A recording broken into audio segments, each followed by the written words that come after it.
কোমল নামের একটি মেয়ে কলসি বানাতো। শুধু কলসি বানিয়ে ও রোজগার হতো। ওর রিলস বানানোর শখ ছিল। যখন কাউকে ফোনে রিল বানাতে দেখত, ওরও রিল বানাবার ইচ্ছে হতো। কি ভালো লাগে তাই না রিল বানাতে? সবাই নিজের ফোনে রিল বানায় আর ফেমাস হয়ে যায়। যদি আমার কাছে একটা স্মার্টফোন থাকতো, আমিও রিল বানাতে পারতাম। তখনই ওর প্রতিবেশী একটি মেয়ে রিনা নিজের স্মার্টফোন দিয়ে রিল বানাচ্ছিল। রিনা, তোমার ফোনটা একটু দেখাও না, আমারও খুব ভালো লাগে রিল বানাতে। জীবনে স্মার্টফোন দেখেছো যে রিল বানাতে এসেছো? তুমি তো শুধু কলসি বানাও, রিল তো আমরাই বানাবো। রিনা, আমি শুধু একবার রিল বানিয়ে দেখাতে চাই, শুধু একবারই রিল বানাবো। না না, আমি তোকে ফোন দেব না, তুই যা এখান থেকে। কোমল নিজের মাথা নিচু করে ওখান থেকে চলে যায় আর হতাশ হয়ে এদিক ওদিক ঘুরে বেড়ায়। আর ঘুরতে ঘুরতে নদীর ধারে পৌঁছে যায়। সেখানে একটি গরিব ছেলে নদীতে ডুবে যাচ্ছিল। আরে বাচ্চাটা ডুবে যাবে, মরে যাবে, ওকে বাঁচাতে হবে তো। কোমল কিছু না ভেবেই নদীতে ঝাঁপিয়ে পড়ে আর ওই বাচ্চাটাকে বাঁচিয়ে তোলে। তখনই ওই বাচ্চাটার মা বাবা সেখানে চলে আসে। কি হয়েছে আমার বাচ্চার? ও ঠিক আছে তো? হ্যাঁ, এখন আপনার বাচ্চা ঠিক। ও জলে ডুবে যাচ্ছিল, আমি ওকে বাঁচিয়ে দিয়েছি। তোমায় অনেক অনেক ধন্যবাদ ভগবান, আমার বাচ্চা বেঁচে গেছে। কোমল, আর যদি তুমি না হতে তো আমার বাচ্চা কখন মরে যেত।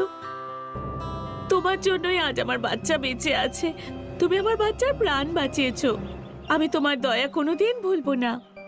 দয়া কেন হবে? এটা তো আমার দায়িত্ব ছিল। কোমল, তুমি যাও যাও বলো, আমি আমার বাচ্চা জীবনের বদলে তোমায় কিছু দিতে চাই। আমার কিছু চাই না। তুমি জানো না যে তুমি আমার জন্য কি করেছো। তার বদলে আমি তোমায় যদি কিছু দিতে পারি তো আমি খুশি হব। কিছু একটা তো চাও। আপনি যদি আমাকে কিছু দিতে চান তো আপনি আমায় কোনো পুরনো স্মার্টফোন দিতে পারবেন, যাতে আমি ওটা দিয়ে রিল বানাতে পারি। ব্যাস এইটুকুই। আমি তোমায় একটা নতুন স্মার্টফোন কিনে দেবো, তুমি যত ইচ্ছা ওটা দিয়ে রিল বানাও। না না, আমার নতুন স্মার্টফোন চাই না। আমায় কোনো পুরনো স্মার্টফোন এনে দিলে আমি তাতেই খুশি হয়ে যাব।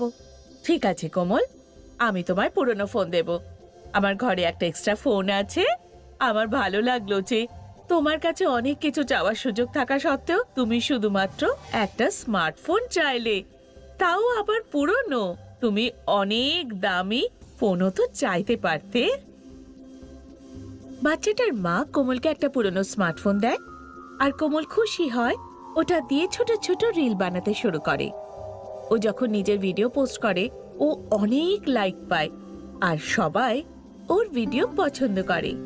আমি জানতাম একদিন আমি স্টার হব। রিলে স্টার হয়ে গেল আর কিছুদিনের মধ্যে সবাই ওর ভিডিও দেখতে চাইছিল।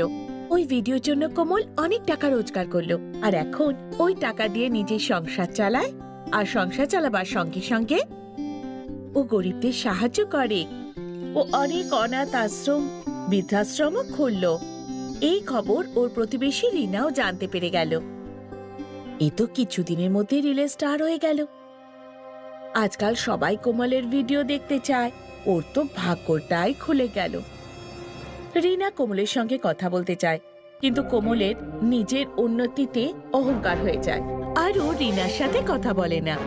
এরকমই একদিন কোমল নিজের ভিডিও বানাচ্ছিল, যেখানে একটা গরিব বাচ্চা আসে যে কোমলের ফ্যান ছিল, কিন্তু কোমল ওর ভিডিও খারাপ করার জন্য ওকে খুব বকা দেয় আর এই ভিডিও পোস্ট করে ক্যাপশন লিখে দেয় যে গরিব লোক ভিডিও বানাতে দেয় না। এই ভিডিওটা কোমলের ফ্যানেরা পছন্দ করেনি আর বলতে থাকে, এই কোমল একজন কলসি তৈরি করা কুমোর ছিল। ওর ভিডিও দেখতে দেখতে সবাই পছন্দ করছে আর এখন ওর অহংকার হয়ে গেছে।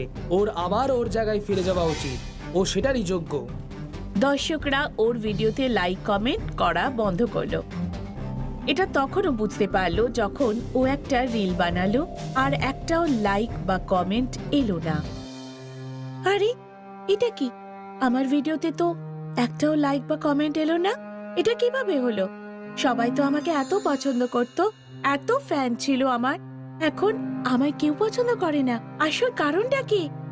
তখন ওখানে একজন প্রডিউসার আসে আর বলে, কোমল, তুমি এটা ভাবছো যে তোমার ফ্যান কি করে কমে গেল? আমার রিল এত ভালো হতো তাই তো? হ্যাঁ, আমি এটাই ভাবছিলাম। কোমল, তোমার রিল ভালো হতো, কিন্তু তুমি সেটা নিয়ে অহংকার করলে। তুমি যখন রিল বানাতে খুব ভালোবেসে ধৈর্য ধরে বানাতে, যেটা দর্শকরা পছন্দ করত, কিন্তু এখন তোমার রিলে অহংকার আর অভিমান দেখা যায়। তুমি এটা ভাবো যে তোমার থেকে ভালো আর কোনো রিল অ্যাক্টর নেই, এই জন্যই দর্শকরা তোমার রিল পছন্দ করেছিল। কোমলের খুব খারাপ লাগে আর ও বুঝতে পারে যে ও ভুল করেছে। তাই কিছুদিন বাদে কোমল একটা নতুন রিল ভাইরাল করে দিল, যেখানে ও লিখল, দর্শক বন্ধুরা, আমি আপনাদের কাছে মন থেকে ক্ষমা চাইছি। মিডিয়ার চাকচিক্যতে এসে আমার মধ্যে অহংকার এসে গেছিল, কিন্তু আমি আপনাদের কাছে হাত জোড় করে ক্ষমা চাইছি যে আমার অহংকারের জন্য আপনারা কষ্ট পেয়েছেন। আজকের পর আমার এমন কোনো রিল আসবে না যেখানে আমার অহংকার দেখা যাবে। আপনারা এইভাবেই আমার সঙ্গে থাকুন আর আমায় ভালোবাসতে থাকুন। আমার কোনো টাকা পয়সা চাই না। যদি আপনারা সাথে থাকেন তাহলেই আমি আছি, আপনাদের সাথে না থাকলে আমি কিচ্ছু না। এখন কোমল নিজের রিল খুব ভালোবেসে ধৈর্য ধরে বানায় আর নিজের কলসি বানানোর কাজও করে, সরলভাবে জীবনযাপন করে। তার সঙ্গে ও রিল বানাতে থাকে। রিল থেকে যা পয়সা পেত ও ভালো কাজ করার জন্য ব্যবহার করত। কোমল নামের একটি মেয়ে কলসি বানাতো। শুধু কলসি বানিয়ে ও রোজগার হতো। ওর রিলস বানানোর শখ ছিল। যখন কাউকে ফোনে রিল বানাতে দেখতো, ওরও রিল বানাবার ইচ্ছে হতো। কি ভালো লাগে তাই না রিল বানাতে? সবাই নিজের ফোনে রিল বানায় আর ফেমাস হয়ে যায়। যদি আমার কাছে একটা স্মার্টফোন থাকতো, আমিও রিল বানাতে পারতাম। তখনই ওর প্রতিবেশী একটি মেয়ে রিনা নিজের স্মার্টফোন দিয়ে রিল বানাচ্ছিল। রিনা, তোমার ফোনটা একটু দেখাও না, আমারও খুব ভালো লাগে রিল বানাতে। জীবনে স্মার্টফোন দেখেছো যে রিল বানাতে এসেছো?